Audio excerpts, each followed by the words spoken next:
Welcome to my channel mga kaibigan. Meron tayong kakalasin na motor ng washing. I-dismantle natin o tatanggalin natin yung remache. So gagawin natin yan dun sa mabilis na paraan. So ito yung ating motor wash o wash motor. Ito yung ating wash motor. Tanggalin natin yung remache niya. So, susubukan natin i-repair. So, pwede natin gamitan siya ng touch screw dito.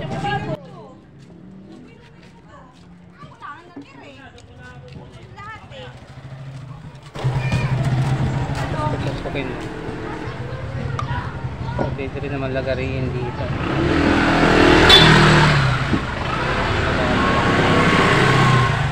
Ginagawa natin yung ganitong diskarte kung wala tayong barena. Pwede natin sinsilin ng flat screw itong lagare. So yung pinakamabilis na paraan naman dito yung gagamitan lang natin ito ng concrete nail. So pupukukin lang natin, papakan lang natin yung kabilang side ng wash motor. So ingatan lang natin yung ating kamay at yung paa na hindi tamaan.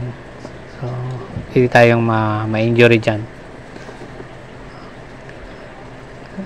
So ginagawa rin natin ito na buksan yung o tanggalin yung remache dahil kailangan nating palitan yung bushing or yung shafting.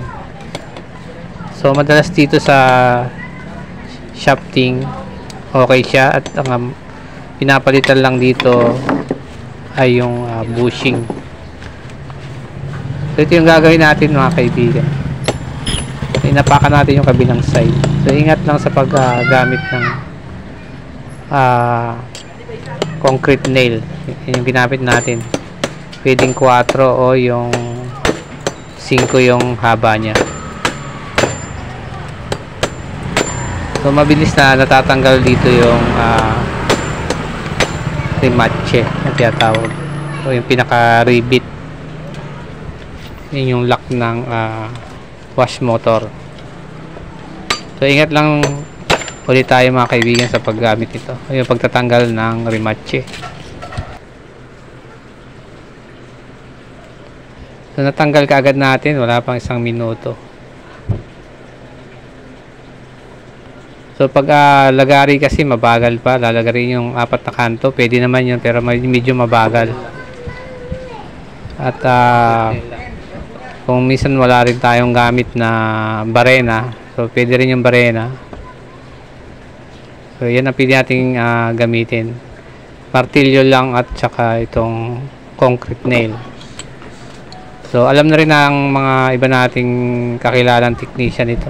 So para lang ito siyempre doon sa mga bago na hindi pa gaano alam yung pagtatanggal ng rivet o remache. So ito mga kaibigan, natanggal na natin. Nakita natin dito yung medyo kinalawang na yung bushing. So yan ang ating pinapalitan dyan. At kung medyo malalim na rin itong shafting, pinapalitan din natin. Pero madalas dito yung bushing ang ating pinapalitan. So nababasa kasi yan doon sa ilalim ng washing machine. At nag-i-stack up yan pag pinagana yung washing machine. So yun lang mga kaibigan, sana nakapagbigay ako ng konting idea. Pa-like na lang at pa-subscribe ang ating channel. Maraming salamat sa panonood.